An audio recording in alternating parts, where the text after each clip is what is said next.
Because we have been through so much together, and from such an early age, it seems strange to think there was a time when me and Noel didn't actually know each other. Even if it was only for a few years, there are also so many similarities regarding our starts in life that it makes us wonder if we were simply destined to end up together, despite the fact we were both born in different parts of the country. We were both adopted at just a few days old, Noel in Manchester in 1970, me in Kendal, Cumbria in 1975. We were both brought up in small families, each having just one older brother. We were both told we were adopted when we were about 7 or 8 years old. We both took this news in our stride and just carried on with our happy lives. Me and Noel ended up as near neighbours once his family had moved to Kendal when he was 7, with Noel initially becoming best mates with my big brother. We first met when Noel was 11 and I was 7, but it would be a good few years before our lives would dramatically change. Noel was 17 and I was 13 when we had our first kiss. Though it does seem weird to revisit those days and lives that were so incredibly different from the lives we lead today with our enormous family. My mum Christine was a care worker and my dad Colin a printer, a compositor to be precise, for the Westmoreland Gazette newspaper in Kendal. This was a person who set out the type for printing in the days before the world went digital crazy. My lovely dad passed away in 2019, but my lovely mum still lives in Kendal, in the same house me and my brother Stephen, who is 2 years older than me, grew up in.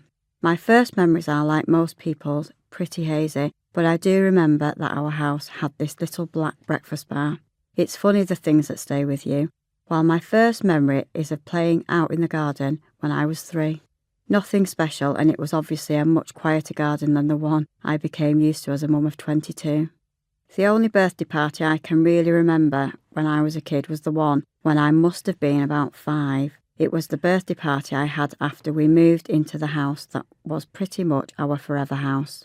It was special to me because my mum had got me this really nice blue and cream coloured flowery dress which had lace on the collar. I love that dress. Thanks, Mum. I can always remember getting loads of Christmas presents from Father Christmas, but my dad was one of those people who would rather stay in bed than watch you open your presents. Then again, me and my brother did get up really, really early. My mum used to take us downstairs and we would play with our presents while Dad carried on snoozing. I'd never let Noel do that, but Noel's a big kid at heart, so there's no chance he would want to miss out on the action anyway. One year I remember getting one of those Cindy houses. Oh my, I thought it was absolutely amazing. I must have been about 7, thanks Father Christmas, and Mum and Dad. My dear Dad never changed, he would always just stay in bed.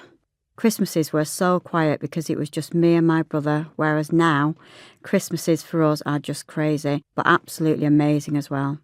They're such a special part of the year for us all, because for so many years the house has just been full of so many excited children. Wrapping paper flying everywhere, it was definitely a lot more civilised when we were younger. I started going to Brantfield Nursery School in Kendal when I was 3 or 4.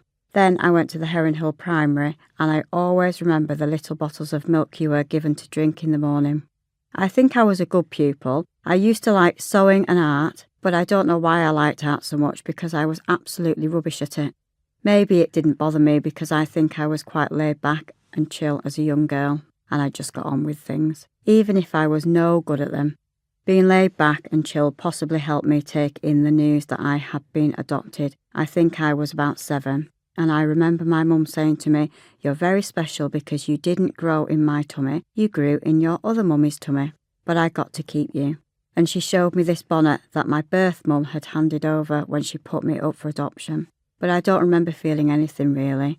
I just remember thinking, oh yeah, okay, and that was it, I think. At that age, you're just a bit like, yeah, well, whatever. I didn't really think about it. If I had wanted to see the bonnet and some of the other bits and pieces that had been given to my adopted parents, then I could have done, because they were just in a cupboard, but I never asked after that. I think it just shows how settled I was with my mum and dad.